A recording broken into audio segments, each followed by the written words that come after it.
मसाना मसा थबक पीजनबा आत्मनिर्भर भारत से मसी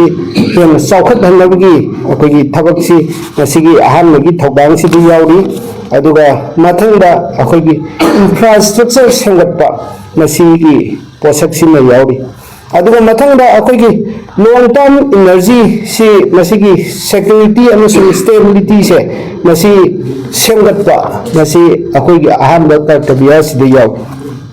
Nirmala Sitharaman honourable finance minister की अनीसुबा कर्तव्य सिदा मियाम की अपाम मपुंग फानदा आइदी अकोगी fulfil aspiration of our people and connectivity will अकोगी कैपेसिटी बिल्डिंग से मसीदा यावरिसी making them strong partner in India's path to prosperity मसी मागी अनीसुबा कर्तव्य सिदा यावरी अदुगा अहुम सुबसिदा सबके साथ सबके विकास अकोगी हिरम मरीद मियंग थमदुना थबक तौसे ऑनरेबल फाइनेंस मिनिस्टर की अहुम सुब कर्तव्य सिदि यावी ngसागी मागी हिरम मरी हाइबिदि अकोगी लौमीसिंगी इनकम हेंगदहंबा अदुगा डिफरेंटली एबल पर्सन सिंसे मसिदा अखन्नवा अकोगी ट्रेनिंग पीरगा अकोगी अदुगुंबा डिफरेंटली एबल पर्सन सिंसे मसि अपलिफ्ट तौबा अमसुंग अकोगी निमानना अकोगी समाज सिदा लैननबगी होनबसी Shrimati Nirmala Sitharaman honourable finance minister की अहुम सुब कर्तव्य भारतीय जनता पार्टी मणिपुर प्रदेश ना अकोगी चलिबा यूनियन बजट 2026 सिगी मतंगदा नान फेब्रुआरी की तारीख अमदा कायखुम नजरबा भारत की फाइनेंस मिनिस्टर श्रीमती सीतारमण ना पार्लियामेंट थमखिबा बजट तुगी मतंगदा समलप वालोन खरा पार्टी सिगी माइकैदगी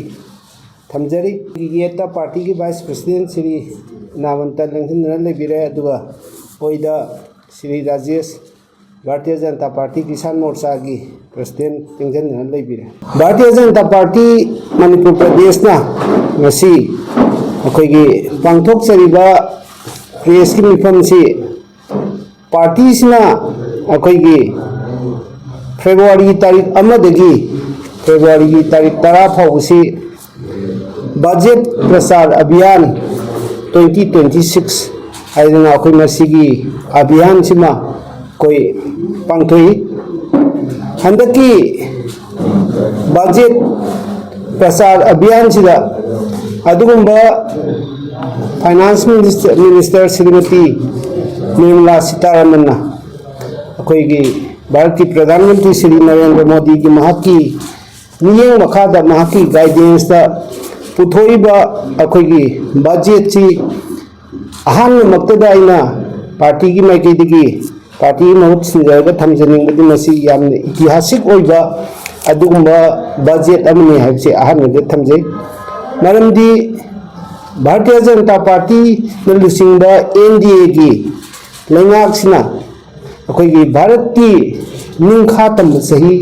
चाम सुबा सोंग लिसिंग अनीगा निफु तरेत सिदा अखोगी विकसित ओइबा भारत अमा अखोगी डेवलप इंडिया अमा ओइननबगी पांदम थमी सिगुंबा विकसित भारत 2047 से मसीगी पांदम से फंगनबगी दमकता हंदकी चलिबा सही की बजट लिसिंगनी कुंतरुक कुंतरेत की बजट से मसी यामनी ऐतिहासिक ओइ हैबदन अइना थंजरिबसी अखोगी बजट सिदा यामना मपुंग ओइबा अखोगी वारोन खरा हायगदी हंदकी बजट सिदा अखोगी नहासिंगदा इम्पोर्ट पीबा सिदा अखोगी मियेंग थमे अदुगा बजट सी कर्तव्य हाइबिदि अखोगी थौदांग अखोगी ड्यूटी अहुम थोंना खाइदोएगा बजट सी टेबल तौखी अहानबा कर्तव्य दा to accelerate and sustain economic growth असिदा मसिग मनु सिदा याविदि अखोगी स्ट्रेटेजिक अमदी अखोगी फ्रंटियर स्ट्रक्चर पोट पुथोकगी चांगसी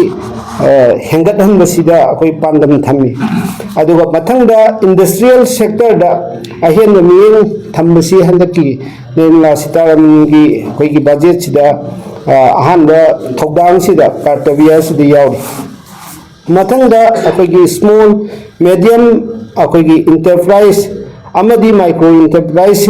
अखोई सपोर्ट तौदना मसाना मसा थबक पीजनब आत्मनिर्भर भारत से मसी हेन चौखटहनबगी अखोई थबकसी मसीगी अहानबगी थौदांगसिदि यावरी अदुगा मथंगदा अखोई इंफ्रास्ट्रक्चर सेंगटपा मसीगी पोषकसिना यावरी अदुगा मथंगदा अखोई लॉन्ग टर्म एनर्जी से मसीगी सिक्योरिटी अमसुंग स्टेबिलिटी से मसी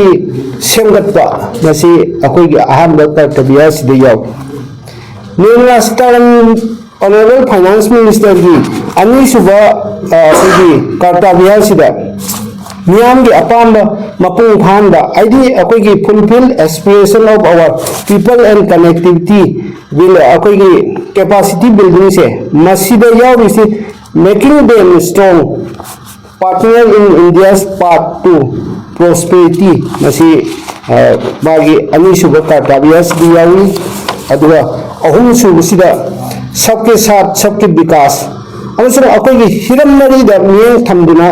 थबक तौसे ऑनरेबल फाइनेंस मिनिस्टर की अहुमसुबा कर्तव्य सिदा यावरी ngसागी मागी हिरम मरी हाइबदी अखोई लौमीसिंगी इनकम हेंगतहनबा अदुगा डिफरेंटली एबल पर्सन सिंसे मसिदा अखन्नबा अखोई ट्रेनिंग पीरगा अखोई अदुगुंबा डिफरेंटली एबल पर्सन सिंसे मसि अपलिफ्ट तौबा अमसुंग अखोई निमानना अखोई समाज सिदा लेननबगी होनबसी Shrimati Nirmala Sitharaman honourable finance minister की अहुमसुबा कर्तव्य सिदा यावबा अखोई पोषक अमा ओइरी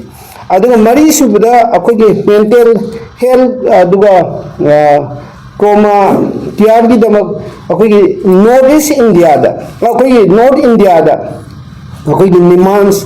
नौना अनि लिंखटपसिमा यावरी अदुगा मथंगदा अखोई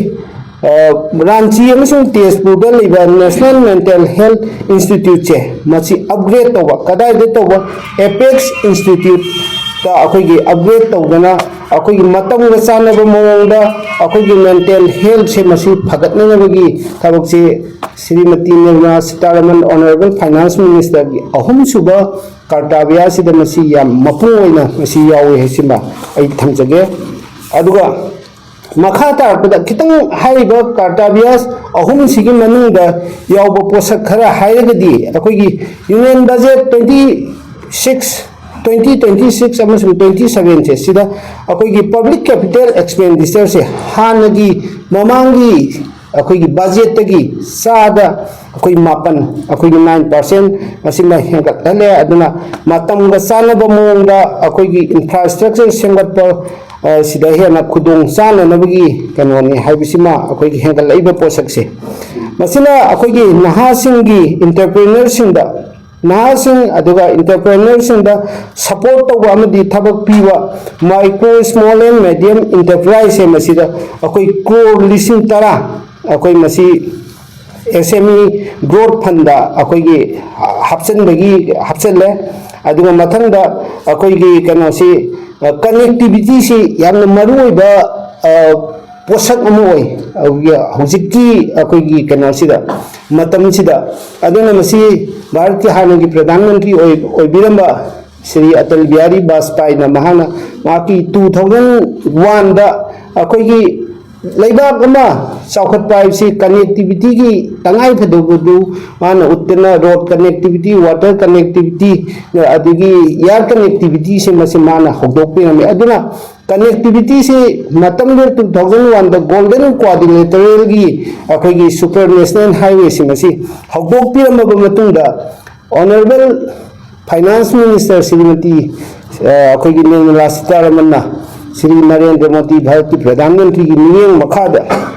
हाई स्पीड रेल कॉरिडोर तरेट सेमगतना अचौब सिटी सिंग मरक्ता अखोई कनेक्टिविटी हेंगतनदबगी अखोई कनोसिमा यावरी अदुगा मथंगदा सही मंगा की पानम थमदना अखोई ꯑꯩꯈꯣꯏꯒꯤ ꯐꯥꯔꯃꯥꯁꯤꯒꯤ ꯄ꯭ꯔꯗꯛꯁꯤꯡ ꯑꯩꯈꯣꯏꯒꯤ ꯃꯦꯗꯤꯁꯤꯟꯁꯤꯡ ꯗ꯭ꯔꯒꯁꯤꯡꯁꯦ ꯃꯁꯤ ꯑꯩꯈꯣꯏꯒꯤ ꯄ꯭ꯔꯗꯛꯁꯟ ꯇꯧꯕ ꯑꯃꯁꯨꯡ ꯇ꯭ꯔꯦꯗꯤꯁꯅꯦꯜ ꯃꯦꯗꯤꯁꯤꯟꯁꯤꯡꯁꯦ ꯃꯁꯤꯒꯤ ꯑꯩꯈꯣꯏꯒꯤ ꯔꯤꯁꯣꯔꯁ ꯍꯕ ꯑꯃ ꯍꯕꯀꯤ ꯊꯕꯛ ꯑꯃ ꯄꯥꯏꯈꯠꯄꯁꯦ ꯍꯟꯗꯛꯀꯤ 2026 ꯑꯃꯁꯨꯡ 2027ꯒꯤ ꯑꯩꯈꯣꯏꯒꯤ ꯕꯖꯦꯠꯁꯤꯗ ꯑꯣꯅꯔꯦꯕꯜ ꯐꯥꯏꯅꯥꯟꯁ ꯃꯤꯅꯤꯁꯇꯔꯅ ꯃꯁꯤꯒꯤ ꯀꯥꯔꯇꯥꯕꯤꯌꯥꯁ ꯑꯍꯨꯝꯁꯤꯒꯤ ꯃꯅꯨꯡꯗ ꯃꯁꯤ ꯌꯥꯎꯍꯜꯂꯤ ꯃꯄꯨꯡ ꯐꯥꯕ ꯑꯩꯈꯣꯏꯒꯤ ꯁꯦꯃꯤ ꯀꯟꯗꯛꯇꯔ ꯑꯩꯈꯣꯏꯒꯤ ꯏꯀꯣ ꯁꯤꯁꯇꯦꯝ ꯂꯩꯍꯟꯅꯕ ꯑꯩꯈꯣꯏꯒꯤ ꯚꯥꯔꯠꯀꯤ ꯁꯦꯃꯤ ꯀꯟꯗꯛꯇꯔ ꯃꯤꯁꯟ 2.0 ꯁꯦ ꯑꯩꯈꯣꯏ ꯃꯁꯤ ꯂꯤꯡꯈꯠꯄꯒꯤ ꯑꯩꯈꯣꯏꯒꯤ ꯄꯣꯠꯁꯛ ꯑꯃ ꯍꯟꯗꯛꯀꯤ ꯕꯖꯦꯠꯁꯤꯗ ꯌꯥꯎꯔꯤ ꯑꯗꯨꯒ ꯑꯩꯈꯣꯏꯒꯤ ꯌꯥꯝꯅ ꯅꯨꯡꯉꯥꯏꯕ ꯑꯃꯅ ꯚꯥꯔꯠ ꯕꯤꯁꯇꯥꯔ ꯃꯜꯇꯤꯂꯦꯡꯒ꯭ꯋꯦꯜ AR ꯄ꯭ꯂꯦꯠꯐꯣꯝ ꯄꯨꯊꯣꯛꯇꯨꯅ ꯑꯩꯈꯣꯏꯒꯤ ꯂꯧꯃꯤꯁꯤꯡꯗ ꯍꯦꯟꯅ ꯃꯇꯝꯒ ꯆꯥꯟꯅꯕ ꯃꯑꯣꯡꯗ ꯁꯥꯏꯟꯇꯤꯐꯤꯛ ꯑꯣꯏꯕ ꯃꯑꯣꯡꯗ ꯑꯩꯈꯣꯏꯒꯤ ꯂꯧꯎ ꯁꯤꯡꯎꯒ ꯃꯔꯤ ꯂꯩꯅꯕ ꯄꯥꯎꯁꯤꯡꯁꯦ ꯐꯪꯅꯅꯕꯒꯤꯗꯃꯛꯇ ꯍꯥꯏꯔꯤꯕ ꯚꯥꯔꯠ ꯕꯤꯁꯇꯥꯔ ꯃꯜꯇꯤꯂꯦꯡꯒ꯭ꯋꯦꯜ AI ꯄ꯭ꯂꯦꯠꯐꯣꯝꯁꯦ ꯃꯁꯤꯅ ꯑꯩꯈꯣꯏꯒꯤ ꯄꯥꯎ ꯐꯪꯍꯟꯅꯕꯒꯤ ꯄꯣꯠꯁꯛꯁꯦ ꯍꯟꯗꯛꯀꯤ ꯕꯖꯦꯠꯁꯤꯗ ꯌꯥꯎꯔꯤ ꯃꯊꯪꯗ IIT ꯀ꯭ꯔꯤꯌꯦꯇꯔ ꯂꯦꯕꯁꯤꯡ ꯑꯩꯈꯣꯏꯒꯤ ꯁꯦꯝꯒꯠꯄ ꯑꯗꯨꯒ ꯁ꯭ꯀꯨꯜ 15,000 ꯑꯃꯁꯨꯡ ꯁꯦꯝꯒꯠꯇꯨꯅ ꯑꯩꯈꯣꯏꯒꯤ ꯗꯤꯖꯤꯇꯦꯜ ꯇꯦꯂꯦꯟꯁꯦ ꯕꯨꯁ ꯇꯧꯕꯒꯤ ꯄꯣꯠꯁꯛ ꯑꯃ ꯍꯟꯗꯛꯀꯤ ꯑꯩꯈꯣꯏꯒꯤ ꯀꯩꯅꯣꯁꯤꯗ ꯕꯖꯦꯠꯁꯤꯗ ꯌꯥꯎꯔꯤ